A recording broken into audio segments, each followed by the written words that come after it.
Welcome to the afternoon section of the May 25th, 2021 Lane County Board of Commissioners meeting. We've been jumping around a very full agenda.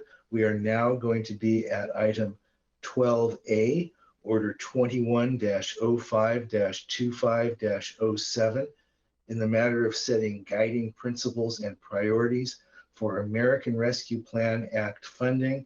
We have several people here. I'll let Mr. Mokrahysky lead and introduce and discuss this item. Thank you, Chair and Commissioners. We have a presentation that Ms. Moody is pulling up, and you see on the screen there. I will be presenting the slides, but I'm welcoming our team, Greg Rickoff, our Operations Director, Christine Moody, Budget and Financial Planning Manager, and Robert Tintel, our Financial Services Manager. This has been the team that has helped to lead the discussions with our leadership in the organization over the past several weeks, possibly going on a few months here since the American Rescue Plan Act was approved. A lot of work has gone into this, but I also want to say that we're very much at the early stages. So this is not what we're going to share with you today as a draft. It is intended to begin the conversation with the board from a high level, 30,000-foot policy direction on what your strategic priorities, what focus, what principles you would like to apply as we work through not only the direct allocation that Lane County will receive, but also the other opportunities for funding that we have available to us. So I'm just going to set the stage there with that this is the start of a conversation. We intend to be back in front of the board in the future to talk more about this. And so we'll start here with just high-level overview. You can go to the next slide. And I just welcome Greg and Christine and Robert to jump in at any time if I miss anything, you want to add anything to the discussion. I did promise Chair and Commissioners that we would try to be brief in our presentation to leave time for discussion with the board. So I think, as we all know, the American Rescue Plan Act of 2021, also called the COVID-19 Stimulus Package or American Rescue Plan, was approved by Congress and signed by the President on March 11th, 2021. You can go to the next slide. The plan, you see the last bullet, state and local fiscal recovery fund. That's one component of the overall act, which is $1.9 trillion of funding for a lot of different needs throughout the country. And all of those areas certainly affect residents and entities within Lane County.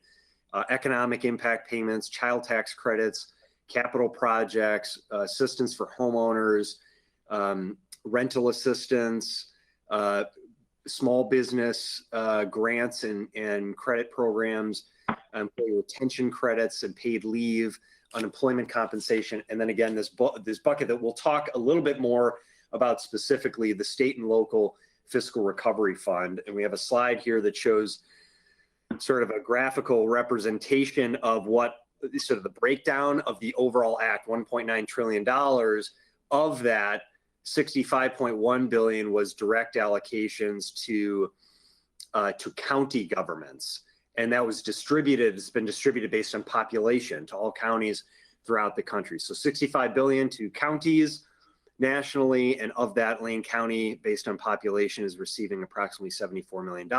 We'll talk about the restrictions for use of funds within the Treasury guidance in a moment. But you see these other areas, $100 million to the state of Oregon related to capital projects. So the state of Oregon also got a direct payment. I believe it was, if I'm not mistaken, around $2 billion for the state.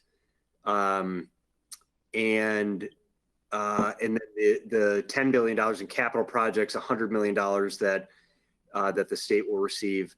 Revenue share for counties. In some of these, we're not exactly sure if there will be funding available to Lane County, but there certainly may be opportunities for us to pursue additional funding, as well as in the area of state fiscal recovery.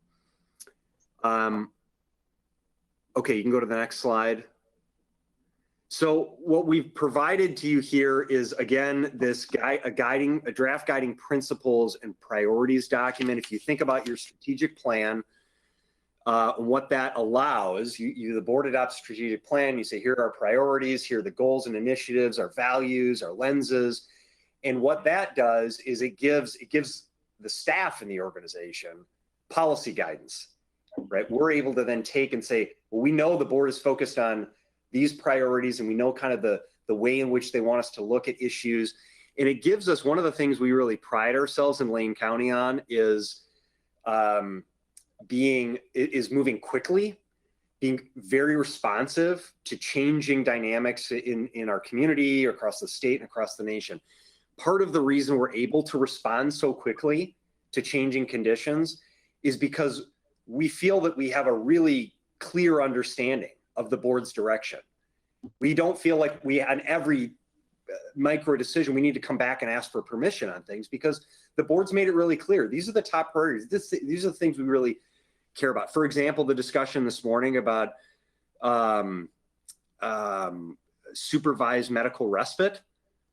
I've been advocating that as it relates to our shelter navigation center, knowing that the Board of Commissioners is fully supportive, even though we've talked about it a little bit. You haven't explicitly come out and taken action on that, but it's very clear that that is something that this Board of Commissioners supports. So I just want to, the value of the strategic plan, and I think our thinking around the guidance, the guiding principles that we're trying to develop is similarly to give us the flexibility so that we can go work with partners, leverage other funds, identify funding opportunities, pursue partnerships and solutions that are consistent with your guidance. So we've really taken the legislative, just go back to that last slide, Christine, the legislative language that was adopted by Congress and signed by the president, the Treasury guidance, it's a 150-page document, it further refined that legislative language, and we expect further refinement of the Treasury guidance to come forward in the future. We've also taken the Government Financial Officers Association's best practices for how to use these funds, and they've said these are temporary dollars, it's one-time money, it's not ongoing revenue, so don't commit yourself to a cost you're going to incur year over year in the future. Don't invest in a new program that will carry on indefinitely, because these funds won't cover that cost. So it's temporary, one time. Look for partnership opportunities. So identify where you can leverage other funds and bring other partners in to solve challenges. Shelter and housing is certainly a good example of that. And then take time in consideration. Don't be in a rush to go say, oh, we got to allocate. We have until 2024 to allocate funds, and we have until 2026 to spend them. So these are the best practices in the government, local government financial professionals world that they're advocating. So we're making, and then we've taken the board's strategic plan, and we're making soup with all of those things. And that's what we're presenting to you. I also want to share that we are not lagging in this process. I would argue, Lane County, we're really at the forefront that I'm aware of, both nationally and locally here and across the state, in at least having these conversations with our policy body at this level. So many others are thinking about this, but very few have actually gone and are having this kind of high level guiding principles, priorities overview with their governing bodies. That's not, I just want to say that as, so you all don't feel like, oh, we got to get further along in this process. Why aren't we talking? We're still, we just received our first payment.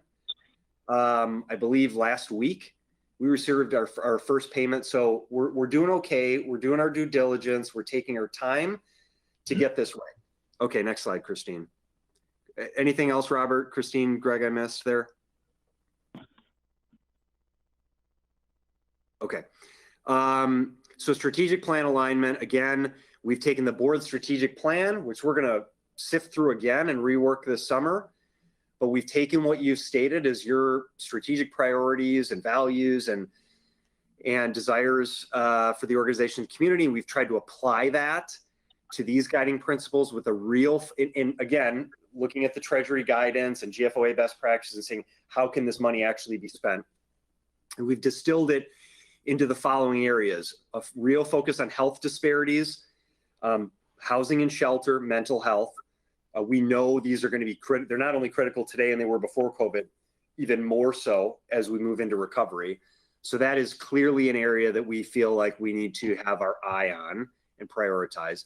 Business support, making sure that we have an understanding of the needs of businesses and the workforce within our community. So we have that external lens in the community. And there are other opportunities for us to pursue funds outside of the direct allocation for some of that.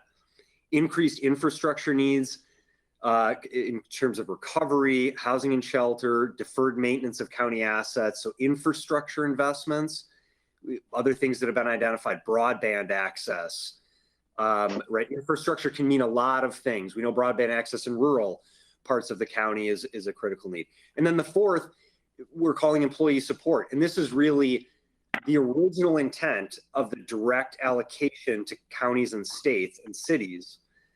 Those funds were originally intended, while other language got added to it, it was originally intended to really help local and state governments shore up their public services so that critical public services were not further eroded because of the decline in revenue, the increase in expenses. And, you know, holy moly, in the last 15 months, if Lane County and other counties in particular across Oregon and the country that are public health authorities that have had to respond to all of the testing and tracing and the vaccination work and all the costs involved in that, some of which are covered, not all of which are. We've dealt with both revenue declines and expenditure increases. So we feel really strongly that among the top priorities is making sure that we stabilize our own financial house and we make sure that we replenish reserves that were spent, look at where revenues have come in short, look at where expenses have been increased to respond to these various needs. So that's the overall framework. You can go to the next slide. These are we're not going to get into the detail because we provided the document for you and it will allow commissioners to ask questions or dive into that. Several bullets, there's a page and a half filled with, under these four categories of principles, values, prioritization, and other considerations. So just we're saying our vision here to emerge stronger. We're trying to be very simple. And if you have thoughts, we want to hear your thoughts.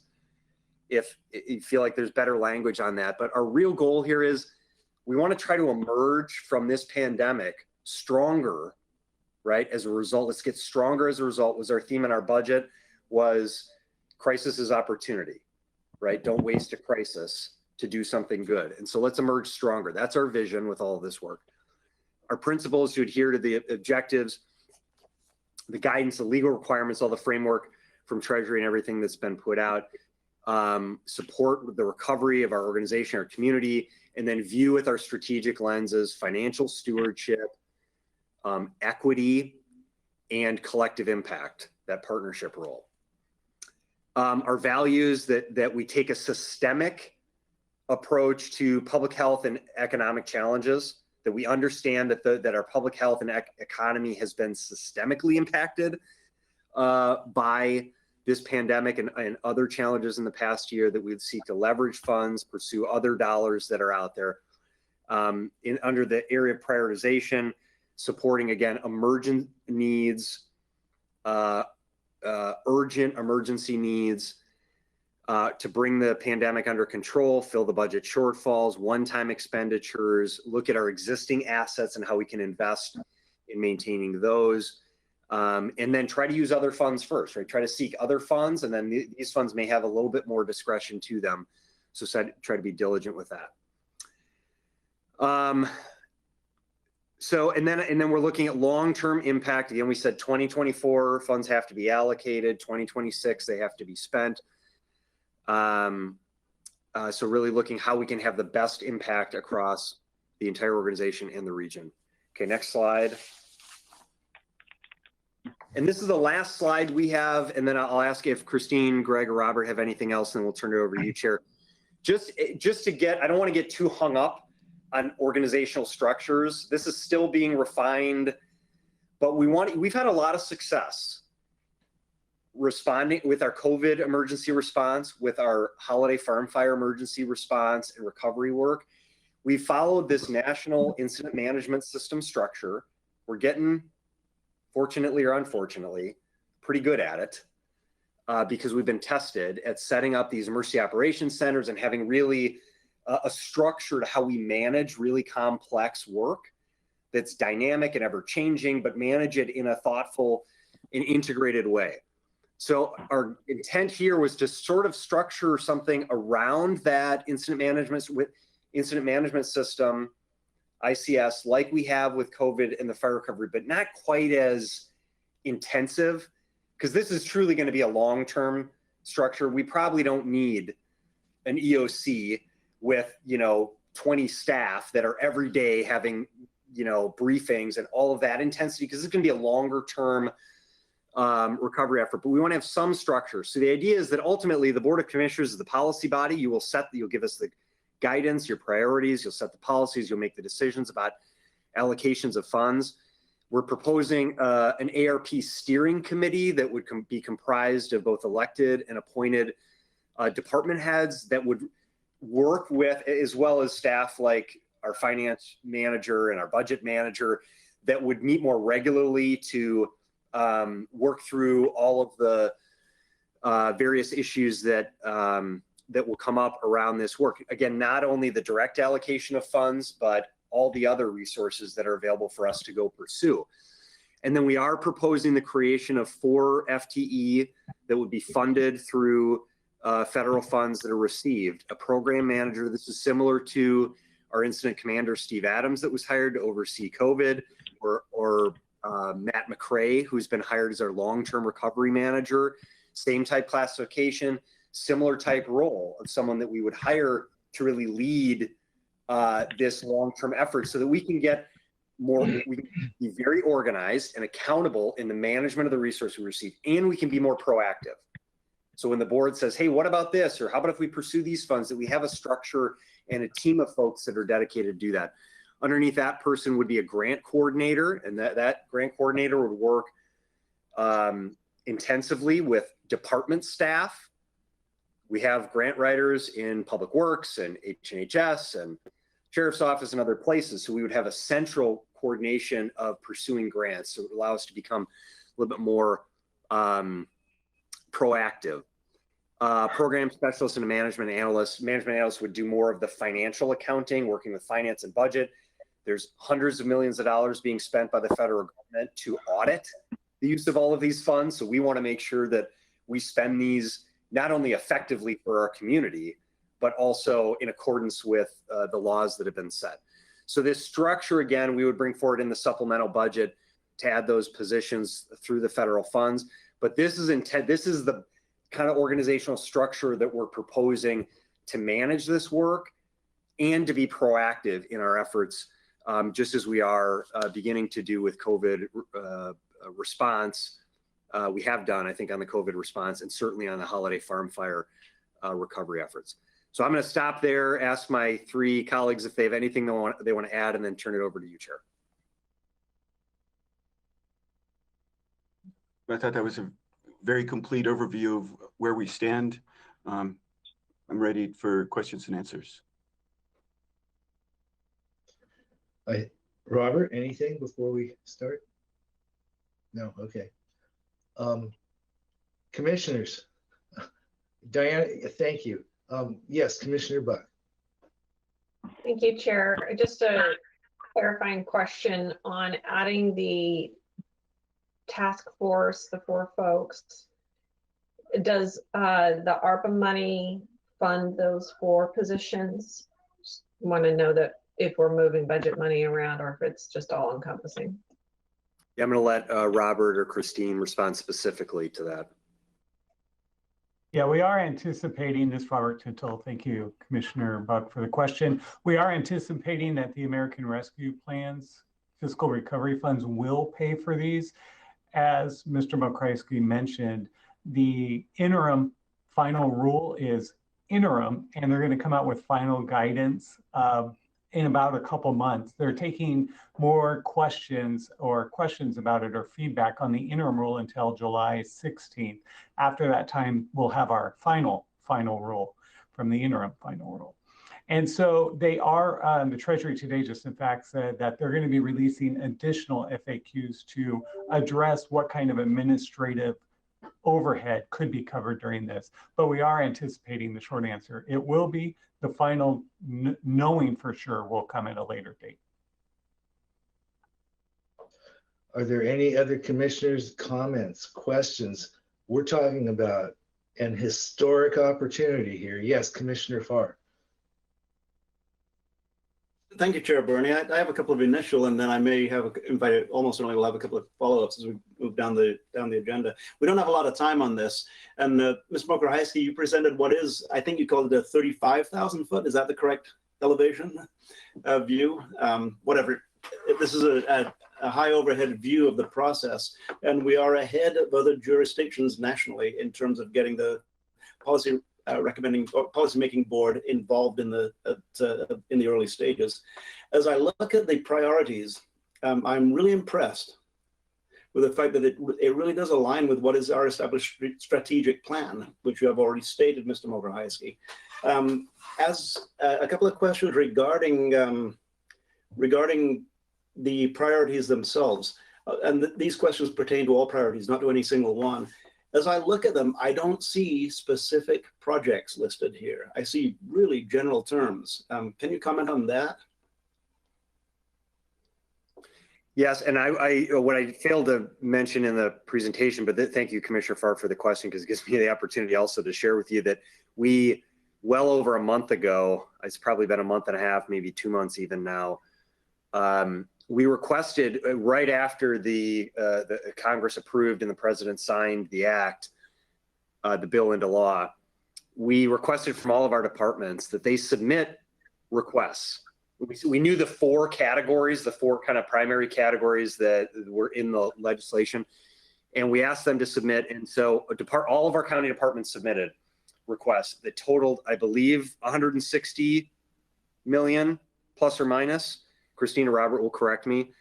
$160 million in requests, right? Capital requests, lost revenue, increased expenses, reserves burned through, all of that. 160 million requests for about $74 million in funding. So we know that the needs are great there. That list, I mean, we have a laundry list of all kinds of requests. Some of them inevitably will not meet the criteria that have been established by Treasury. Many of them will.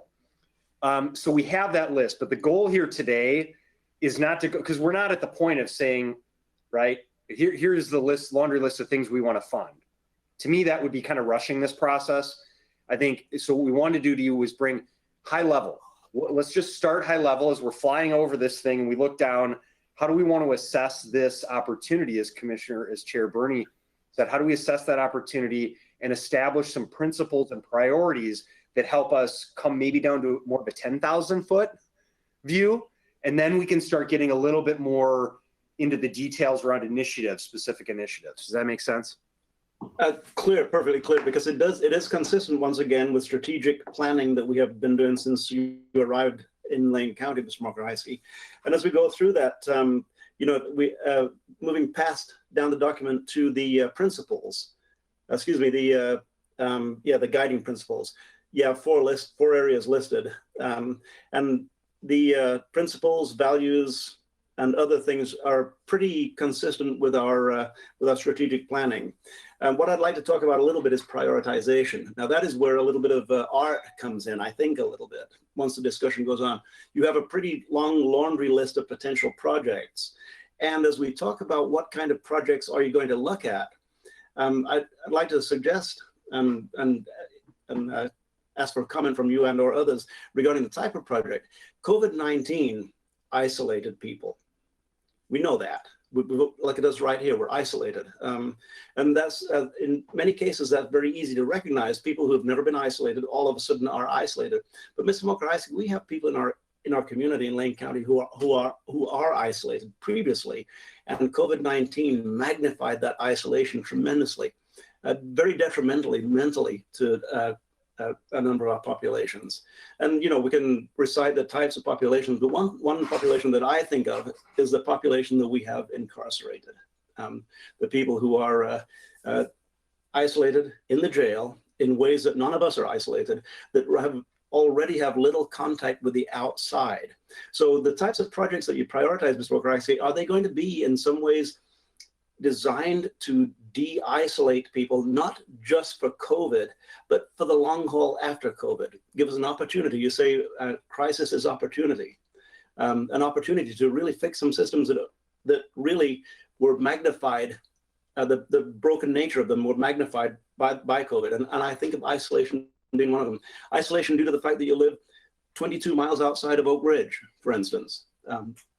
You know, and I think you understand the type of isolation I'm talking about. Some people are isolated by disability, immobility.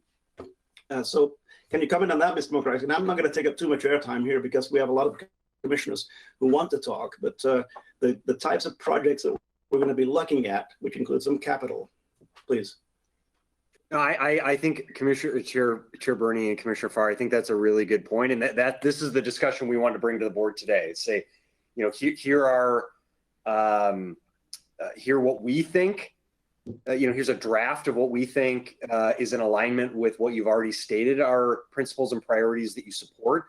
But now having you articulate that and use words like isolation, and isolation can mean a lot of things. And, you know, broadband access, there are people that are living in rural parts of the community that don't have access maybe to services or other things that falls into the category of isolation.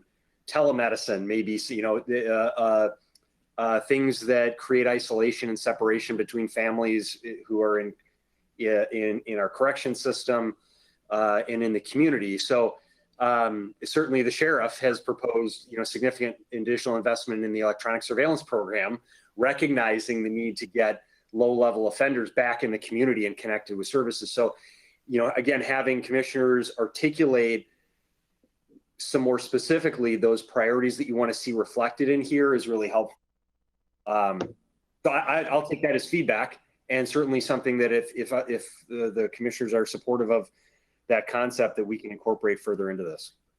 And one last thing, Chair Bernie and Mr. McCracken, congratulations on an inclusive process, what appears to be an inclusive process regarding putting this list before the Board of County Commissioners. I know that Chair Bernie was involved, and you and I have talked about this separately, and you also already mentioned it today that we have two types of department heads in Lane County. We have the appointed ones who report to you and the elected ones who don't. And there's a little bit of a gap there in that they really go about their work in a different fashion because they report to it through a different process. Ms. McCracken, have you've taken the time to involve the elected department heads as well as the appointed ones? Yes, Chair and Commissioners. And actually, we had two conversations yesterday with the sheriff, the DA, and the assessor in our management team meeting, and then we have a monthly elected and appointed director meeting. We talked there, but we've had two prior meetings that Chair Bernie was involved in. We wanted to have a liaison from the board. As the chair of the board, invited Chair Bernie to participate in that, just so that the board had some insight into kind of the discussions we're having. So our elected department heads have been involved in this process significantly and will remain so. Ms. McCracken, thank you, Chair Bernie, and thanks for the processes in place. We'll all be closely attuned and tuned in as we move forward. Thank you. Thank you, Commissioner. Commissioner Trieger. Thank you, Chair. This is really exciting and really daunting because it's a lot. And I have one very quick, closer to the ground question, and then we'll zoom back out to the 30,000. And it is the slide with the little org chart of the positions. It says 4 positions added, but I believe it actually showed more like 6 or so. So I'm just trying to wrap my head around the four new. Are they new positions and new people? Do we imagine reassigning people? Just a little more about that, very little, and then I'll zoom back out. Yes, this. So the steering committee obviously is people who are already here, plus some of the new program manager, but so it says 4 FTE, but I'm seeing, just a little more clarity on that.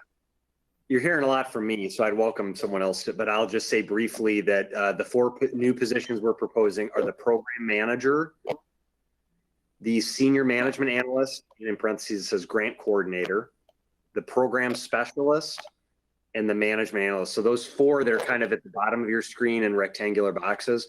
Those would be the 4 new ones. They would be funded, as Mr. Tintel mentioned, out of the federal funds that we're receiving. And we don't know. Those will be, so I think I think certainly there may be an opportunity for internal If we have folks internally that are interested, we oftentimes do that, where we will allow folks who are interested and qualified to, to apply, to look at that, and we go through a process. If we don't feel like we have the right skill set internally, then we will certainly open it up externally. I can't say that we would have put names on those boxes if we knew who was going to fill them. Sure. No, that's great. I wanted to make sure it was potentially a mix of 4 new individuals coming to the organization, or just 4 positions that could be filled in any combination of ways. So thank you for that clarification. Yeah, just Commissioner, I would say I think it is a mix. I mean, that's what I anticipate, is it likely will be some kind of a mix, which I also think makes a really good team. A mix of some folks who've been around and then maybe some folks from outside. Yep, great. So then zooming back out to the 30,000 or whatever, the like 10,000 feet for every 2 million or something like that, is I think a couple of thoughts. One is, we are about to have this opportunity. I appreciate that you prefaced with a reminder that we have time.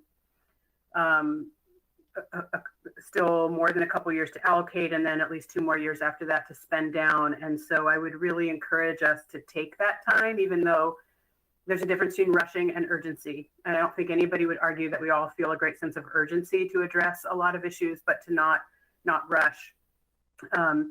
So the 2 things we usually have the least of are time and money. And here we're about to have an opportunity to have some money that comes with some time. So just really supporting the notion that we use that to best effect. And I wonder if there might not also be an opportunity within that there are some broader plans that have gone for want of time and money and attention to be put into place with some in some of our departments, that this could also be an opportunity to buy us time to create some more up-to-date plans and more inclusive and across-departmental plans than maybe are the most recent, around some of our current assets, around how some of our work is structured, what have you, including, as I understand it, we as a board will be embarking on a new strategic planning process. Of course, ideally, you don't want a strategic plan to completely do a huge divergence from your last strategic plan. You want to think you're essentially on the right track. But I also want to recognize that the spending of these dollars will coincide with a at least somewhat different strategic plan than what we're currently operating under. Just sort of noting that. My other comment that I have made in other settings is this is also, I think, a real opportunity, and this sort of goes off of what Commissioner Farr was talking about that sometimes you sequence work in a way to achieve a priority. You don't always do the priority thing first, because sometimes there are things you want to put in place to set yourself up for success to address the priority issue. And I think this is a perfect example of a way to really think thoughtfully about how we sequence work to best leverage other resource, other opportunity, address needs. So I'm really excited about this process. And then finally, I think your message about, at the top, that there's other monies potentially still to come, right? The revenue share, the state fiscal recovery. So I'm wondering if we have a sense of when we'll know about those dollars and when the list might come to us. I'm wanting to stay where you asked us to stay at the high level, but then you also said there is a list. And when we might start talking at that list level, when those other dollars might be revealed, and how those other dollars might inform our list. May I? Please, yeah. Chair Berney, Commissioner Trieger, and Commissioner Farr, you've really been reading our minds across the board. This really is a chance to get strategic, and we do believe that this is a moment where we can be transformative with the organization. One of the things that became clear with our departmental lists is that they were departmental lists, a little bit more siloed, less interdisciplinary than we would have liked. We also wanted to test to make sure that we weren't continuing this working within a model of scarcity. I've often used the example when we sat down with the sheriff's office and they started dreaming about a new courthouse. They were thinking of a better Kevlar curtain between the Sally Port and the courthouse. And actually, we can really rethink that. This is our chance to do exactly that. So the sequencing really is going to be a critical element, but I think us getting transformative, us thinking about collective impact, us looking at partnerships, we owe it to ourselves to take that list and understand that even at $160 million, it was not complete. There were things that we missed and that we would need to come back and really engage in. So I would say we, with time, we'll be getting those lists, but we do want to be hearing, we do want the strategic plan to feed that, and we want that chance to be really creative. So we have work before we daylight things that might limit our thinking or, prescribe how we're approaching this work. Is that helpful? Yes, thank you. I appreciate that. And I agree. I think it's, I agree with that approach, because once you name a thing, everybody starts responding to the thing instead of thinking in that more, like say the non-scarcity model. I really appreciate you bringing that, that phrase to the fore. And of course, transformative is absolutely what this is, an opportunity. And I would hate for us to lose that by getting too narrowly focused too soon. So thank you. Thank you, Commissioner. Yes, Commissioner Buck. Thank you, Chair. Yeah, after hearing all the conversation so far, it's important to remember that we have some serious holes to fill. And this ARPA money was also meant to be able to help fill those funds that we've expended, and we need this to ensure that we are afloat and in good financial shape for the future. So even though we're getting $74 million in 2 chunks, and we've gotten half of that so far, when I think about the holes that we need to fill with that money, I would like to see in the future exactly how much we have left over after doing that we really do have available to expend, because it's not going to be the whole $74 million if you take that into consideration. So in future discussions, I know we're at the very high level, and I appreciate that, and I very much support the work that's been done so far and that's presented in this material. I just want to make sure the public is also aware that not all $74 million is available to expend if we want to keep the county in good financial shape. Chair Berney, Commissioner Buck, you are again channeling the county administrator. First and foremost, those holes in the budget, need to be patched, and very clearly there will be a significant amount of the initial dollars that will be looking at those losses and making the organization whole. So we do appreciate that admonishment, and we will have to keep that in mind. And that, in some ways, that might be the easiest thing for us to bring forward first. But again, I won't want to prescribe where we're going with that. And if I may, Commissioner Trieger, one of the questions you had for us is there are expectations for additional funding to come through. We are working diligently, Alex Kyler's working diligently to identify when we might be seeing those dollars and what we might be seeing. We're very attentive to them, but I don't think we have much more in the way of details. Lots of eyes are on Washington, D.C. to see where the infrastructure package goes, and the state will have additional funding decisions that will impact this area. And we're continuing to work to ensure partners such as special districts receive some of that state funding so that there's more resources coming to this area throughout this area. Commissioner Buck, was that sufficient an answer for you? Thank you. So I'm very concerned. I see you, Commissioner Bozer, just half a sec. I know I'm very concerned because according to Mr. Rickoff, so far, there's no original thinking by commissioners. All we're doing is channeling the county administrator. So I just thought, Commissioner Bozovich might have a different person he's channeling. Commissioner. Thank you. First and foremost, I just want to tell staff that they did a good job of preparing this, and I have a lot of confidence in our staff. I think our lack of resources over the years has made us very nimble and quick to react to possible funding sources. And we demonstrated that when the CARES Act funding became available, and everything we did with the old VA clinic there just demonstrates how quickly we can act, jump on an opportunity, and move forward. So I really have a lot of trust in staff about this. That all said, the word public safety is nowhere in the principles, values, prioritizations, and other considerations. I just want to make sure that we don't forget that strategic plan priorities 1, C, D, and E all involve our public safety system. And our public safety system was hammered by COVID.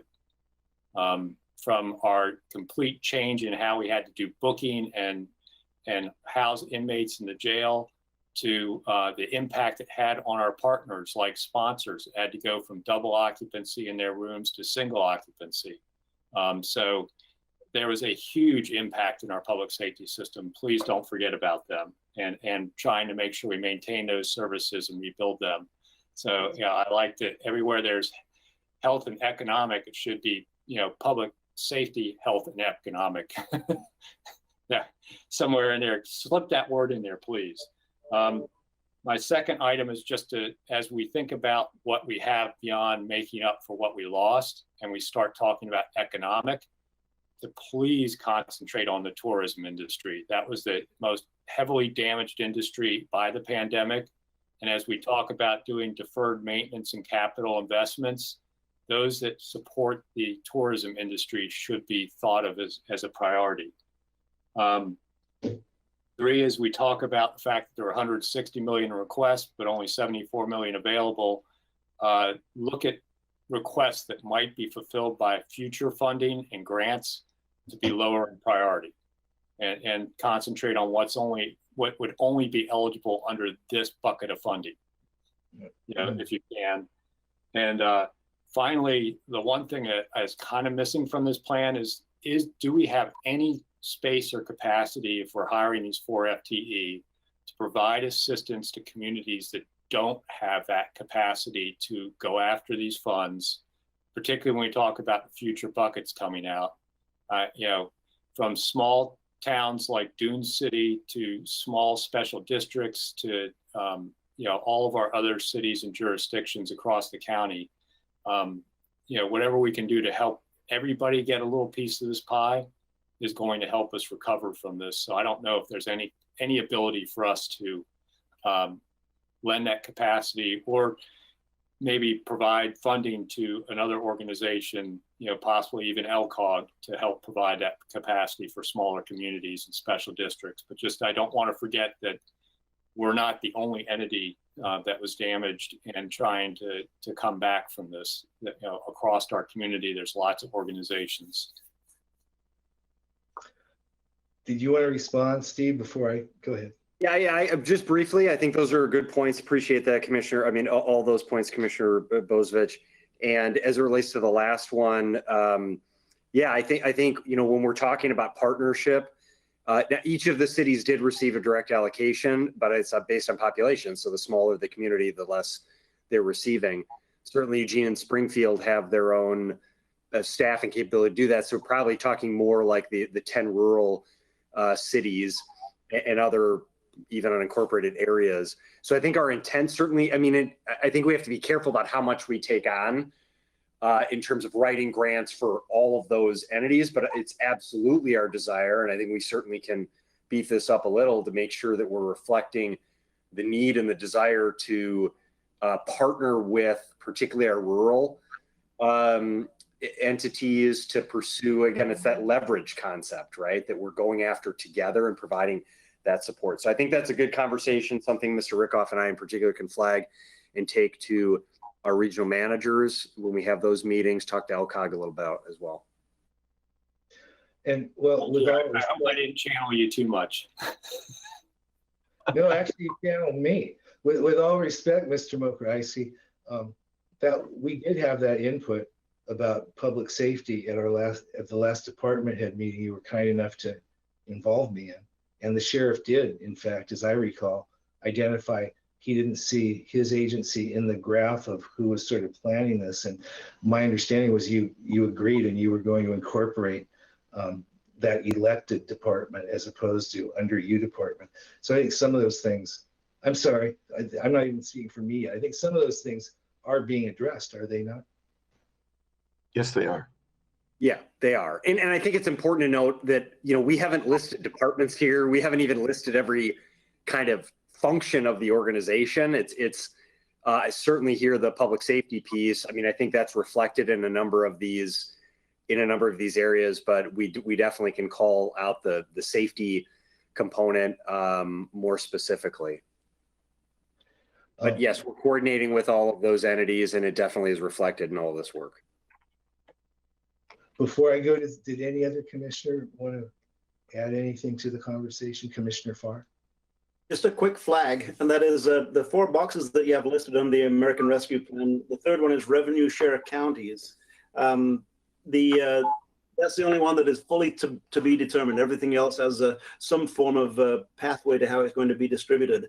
So the revenue share counties, I trust, is the initiatives put forward congressionally by Senator Wyden, which would include some SRS-like funding temporarily or interim, and then maybe some longer term through an endowment.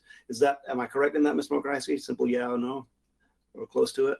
Yes, but Mr. Tintle might have more detail on that. To my knowledge, we don't have a lot of clarity around what that is actually going to look like. And for this purpose today, I do not need more clarity on that, Ms. Mokraisi, other than the consideration that perhaps some of our longer term initiatives, which are currently being affected by COVID and other current issues, could be potentially plugged into the revenue stream that comes from there. For instance, phase 2 of the sheriff's implementation plan. So thank you very much.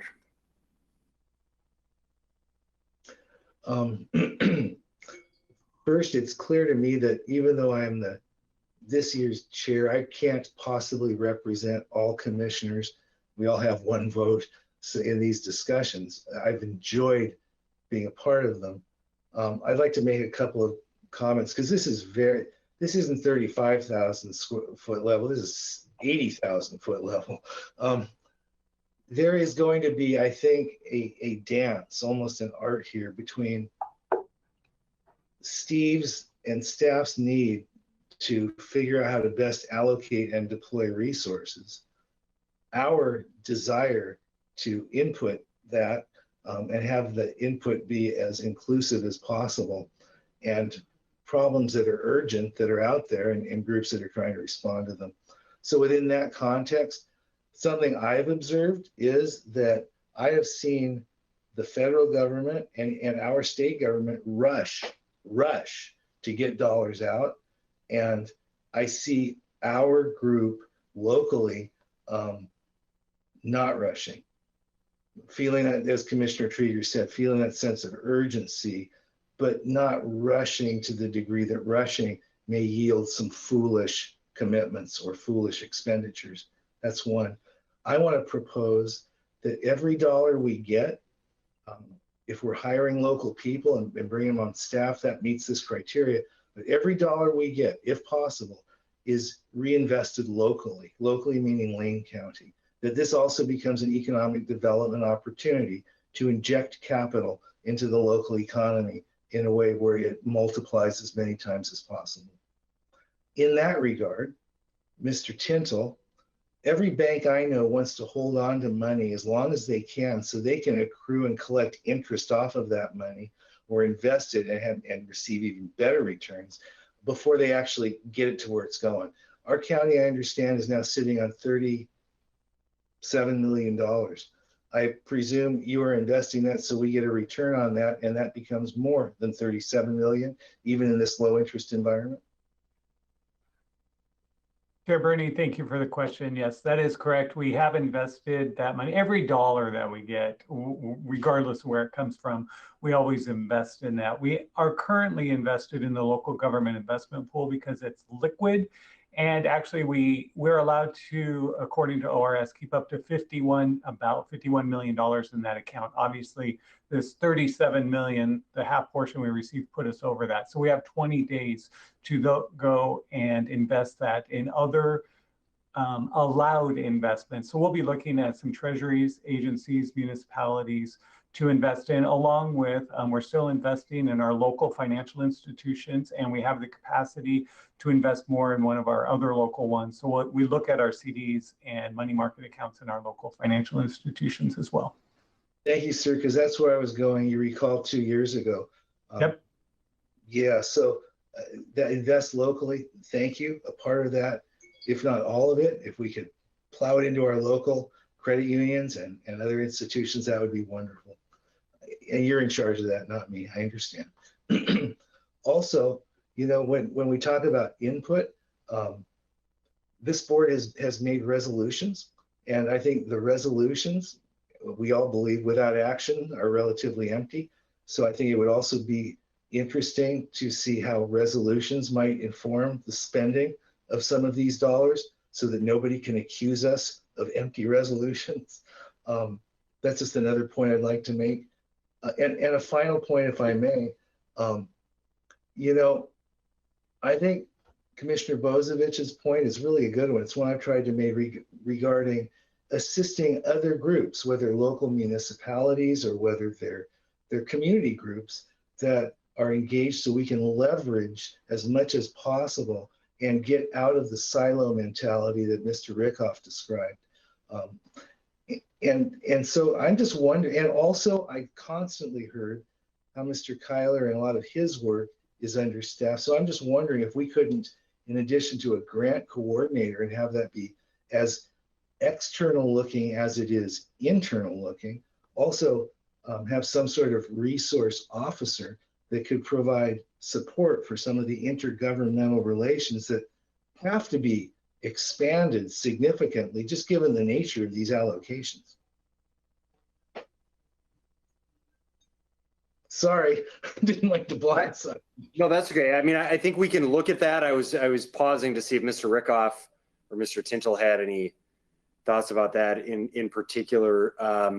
We are proposing I think it's a program specialist type role that would assist the program manager there. So there may be some work. My suggestion would be, let's create the structure that we're talking about, and then let's sort of identify how do our legislative functions coordinate with that, and is there some additional resource that's needed to fill any remaining gaps.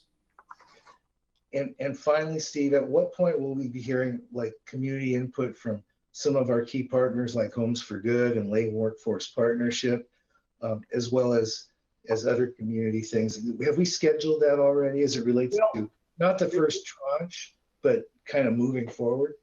Well, we have not, and I think it's one of the things we're looking for feedback from the board. And if you're short on time, we can have this, maybe you can think about that, and we can do it under announcements at a future meeting.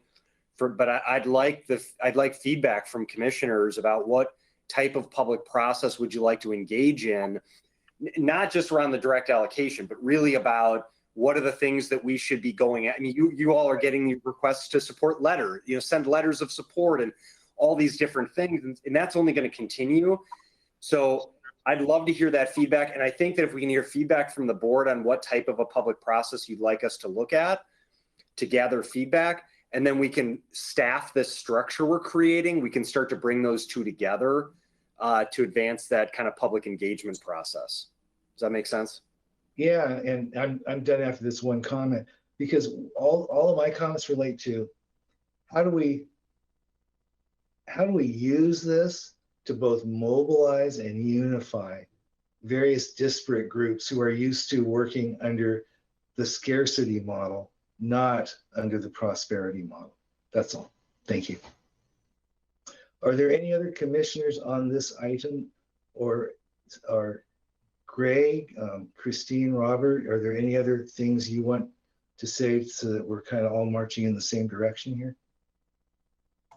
Chair Bernie, this is Robert. Are we still, there was a proposed motion on there. Are we still moving forward with that proposed motion? Oh, I apologize. I I got to be chair and not be so engaged in the discussion.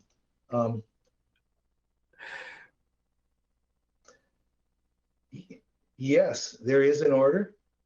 Is there a motion pertaining to the order? Vice Chair Farr?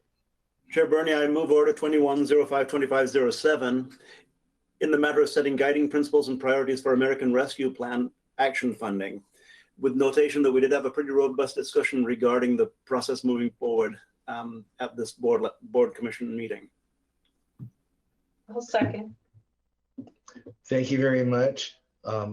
Vice Chair Farr has moved and Commissioner Buck has seconded Order 21-05-25-07 in the matter of setting guiding principles and priorities for American Rescue Plan funding. Is there discussion to the motion? I would like to ask when this will be coming back for continued discussion to the board. Do we know, or about when?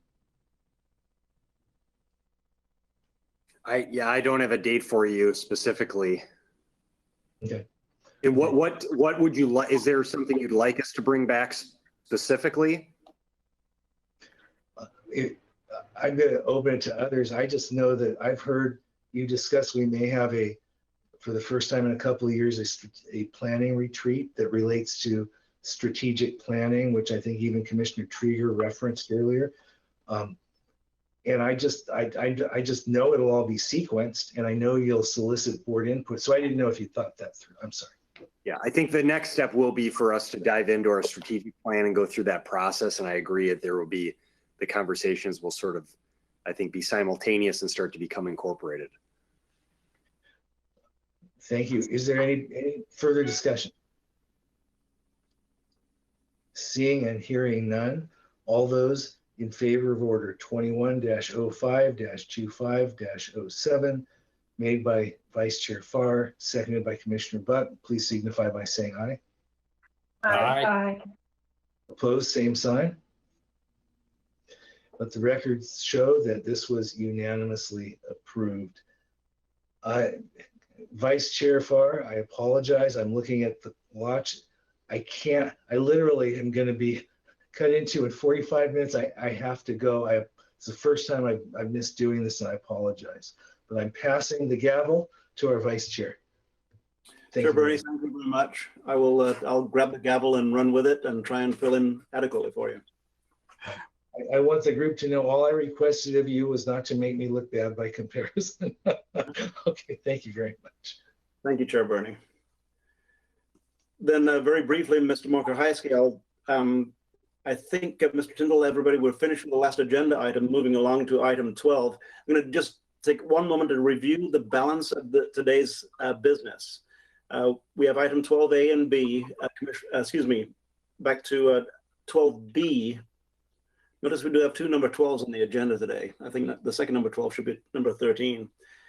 So we'll be moving forward with 12B and then C, then moving forward with what should be 13A and B, Commissioner's business and review of assignments, followed by an executive session, which was intended to be conducted this morning, but will be conducted subsequent to regular business of today. Any discussion regarding the order of this agenda? Then we'll move forward with item 12B. So discussion in the matter presented the third quarter fiscal year 2021 financial report. And today we have Christine Moody and staff. Christine, thank you. Thank you, Vice Chair Farr, Commissioners. So I can be very brief here. You do have a packet from me that has the third quarter financial report. As you're probably familiar with, we're seeing continued slight decreases in unemployment occurring, and the CPI, both nationally and locally, has been increasing as we start to come out of the pandemic. Overall, I'll tell you that the current year financial budget compared to actuals is positive as far as we are trending on our budget. We, at the beginning of the fiscal year, knew that we would have a few areas where we were going to lose revenue, in particular, like in the road fund and those places, and we are still on budget for those amounts. So I'll keep it as brief of that, unless you have questions for me specific. But overall, the quarterly financial report is positive.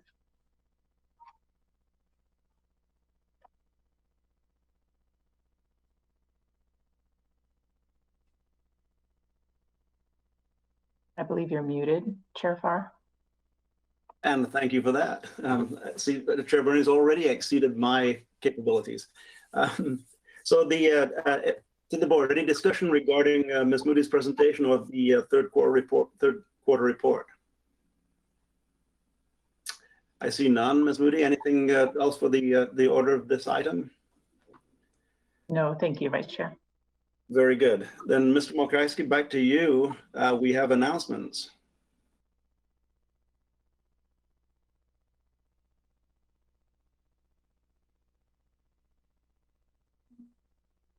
Stepped away from the mic for a moment. I'm looking at those of us present. Mr. Rickoff, you're with us currently. Any announcements that you're aware of from the from county administration? And Ms. Mokryski, I'm sorry, you are back.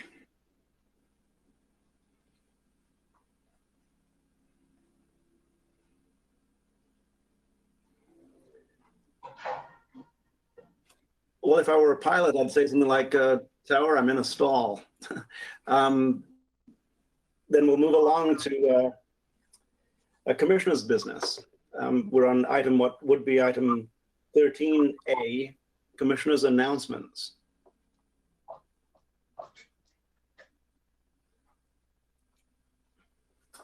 I see no announcements at this time, Mr. Mokryski, but back to you for announcements from county administration. Sorry about that. I stepped away for just a minute. I thought I had a moment. Where are you when we need you to ask for a break? I know, right? I don't have much. I'm prepared to share with you if you're interested, just kind of our discussions. I think you saw the update we provided. We did a survey of employees around mask wearing. That's definitely been a hot topic. We received 642 responses in 2 days, so that was really great. And so my email that I sent out to employees sort of includes the findings, and we're developing a draft adjustment to our temporary APM policy, trying to, again, strike that balance. And we also will not be surprised if the state guidance changes in a short period of time. So we're trying to be responsive and flexible here throughout that. So we'll keep you posted. Our goal is to have reached a policy by late tomorrow and to communicate that with folks. So that's been a bit of work. And again, I'm happy to answer questions on any other topics you may have, but I know it's been a long meeting. We have an exec session, so I'll just pause there. And if you don't have questions, you can move on. Thank you, Mr. Mokryski. Any questions for Mr. Mokryski? I see none. Moving along to commissioners' business. Any announcements from commissioners? I see none. Any future board assignment requests? Commissioner Buck. Thank you, Vice Chair Farr. I had brought this up earlier in the meeting, and this has to do with fireworks again. I was going to come back here at the appropriate time to see if there are 3 head nods on if I can get my words out today, to determine what our jurisdiction is over fireworks, given our upcoming fire season, and how we can support our first responders and fire marshal and fire districts in supporting what they need in order to restrict some fireworks going on during this summer. I don't know what our full jurisdiction is, or what the right measures are in order to support our first responder community, but I think it's worth us exploring and having council look into that further. Commissioner Buck, I understand your request is concerning fire danger. Every single year we have issues surrounding fireworks, particularly in the urban reserve. It's not for fire danger, it's typically for noise and other nuisances. So we have head nods regarding a discussion on firework use and firework jurisdiction. I think if we were to do this, it would have to come back as quickly as June 8th, which is our next meeting. Head nods. I see one, I see two, and I will say yes. So Ms. Smoker, I see that as an assignment, and take a look at June 8th to see if perhaps that is appropriate. 4th of July is not long after that. Any further assignment requests? I see none. Earlier in the meeting, during our discussion on housing and homelessness, I mentioned that I would have a request at this point in time. Ms. Mokrasky, let's do this as a heads up for a future request. That meeting today went so very quickly, and we had very little time to discuss really any of the broad range of topics that were brought up in any depth at all. And my question is, do we need to have meetings on housing and homelessness more frequently than the prescribed quarterly meetings?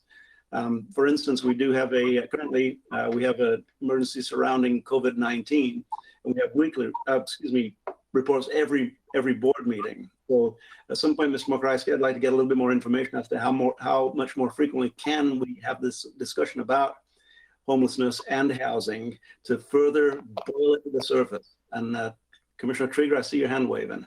It's my understanding, Chair, thank you. And so those updates are to come to us every other month. So a little more frequently than quarterly, but perhaps still not as frequently as maybe what you're suggesting, but I just wanted to clarify that. And that is correct. It's 6 times a year, not 4 times a year. And Ms. Mokrasky, once again, that's a cold question, a cold request. And sometimes I say, I'll ask for this sometime down the road. I will probably bring this back up sometime down the road after you've had a little bit of time to think about it, and after the board has had a little time to think about that. Any further board assignment requests? I see none. Then we'll move along to a review of assignments. And I will say that after review of assignments, before we go into executive session, I'm going to ask if there's any other business on the Board of County Commissioners. So a review of assignments. So I just have this assignment from Commissioner Buck to explore opportunities to restrict the use of fireworks in Lane County to address concerns related to potential wildfire.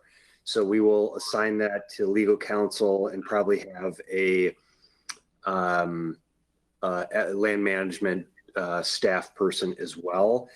And our goal will be to bring that back June 8th. We just, so the board knows, we have a full agenda on the 8th, so it's packed with a lot of public hearings, items you were discussing today that are coming back for second readings and potential adoption. So that'll be a full meeting.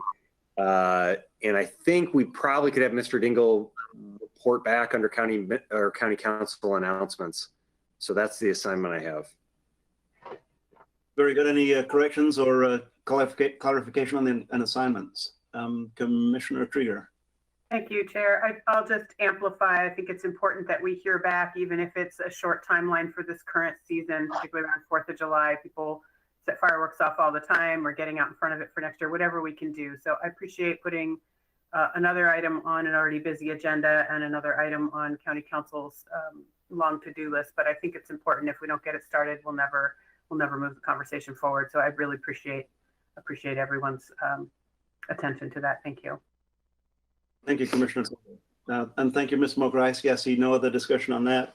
Then we'll move along down the agenda. And I've said that I would bump up other business to next on the agenda prior to the executive session in case we have no reason to come out of the executive session. So does any commissioner have any other business to raise at this point in time? That's kind of a loaded question because earlier in this meeting, I asked if when would be the appropriate time to bring up a reconsideration of ordinance 20-01 and 21-01. And it was stated that at some point during the meeting, someone other than the maker of the motion and other than the chair could bring that up for discussion. The maker of the motion is here and I am the chair. Would anyone else, does anyone else have business to bring up regarding the ordinance that failed due to a lack of second earlier in the meeting? Then I'm going to flag this because actually, I didn't state this, I stated this off camera, that a lot of people have been working on this particular ordinance, and I believe that I failed in not seconding the meeting, the motion, because I believe that they deserve a full response to the with a vote on the ordinance, in order to understand potentially why we did not move forward with the ordinance that's been prescribed and that people have been working on for quite some time. So any further business? Then we will move along to item 14, which is an executive session. Commissioner Bozievich, pardon me. I'm going to apologize for background noise again. It's Tuesday. I wonder if Mr. Dingle's on it. I'm trying to figure out where this fits, because a motion to reconsider is usually based on a motion that fails in a vote, not a motion that fails due to lack of second. And I'm trying to figure out, is there the ability to make the motion a second time in a meeting? And I'm basically trying to go through my Robert's rules back and forth and motion, renewal motions, et cetera, and trying to see what applies where. But it seems, one, we're a small body. I know they generally don't like chairs to make motions, but they can. It's just not normal procedure. But as a motion that only didn't actually have a vote, but failed due to lack of second, can it be brought back to the floor? Vice Chair or Acting Chair Farr and Commissioner Bozievich, I looked at all of, that's what I did during my lunch hour.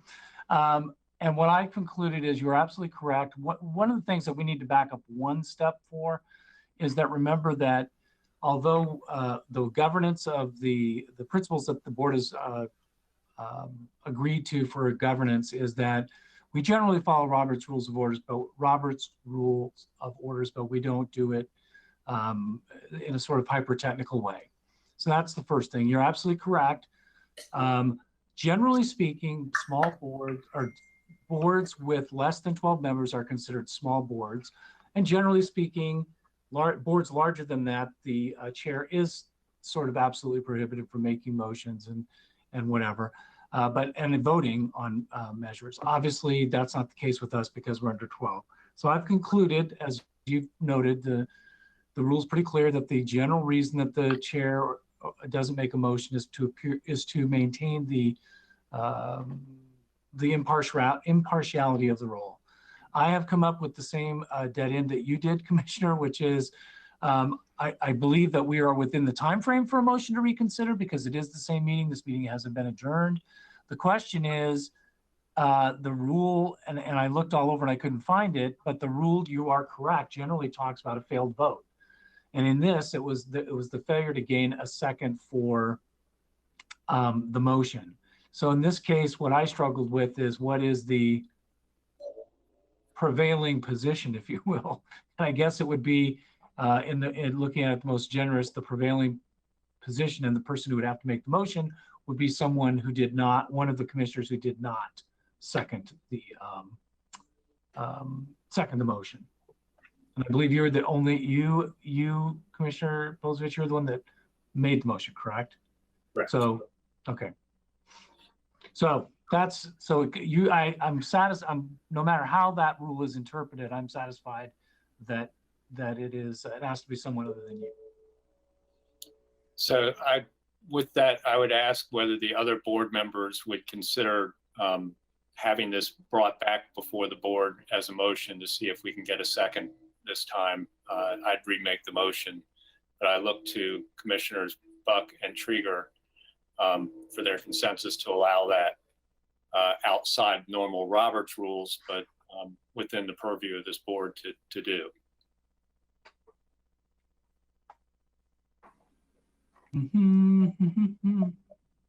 Then sensing no response there, Mr. Dingle, I'll step in as a chair, and it sounds as though the chair being on what is the acting chair being on what is the prevailing side is free to make a motion at this point in time. Is that a correct analysis?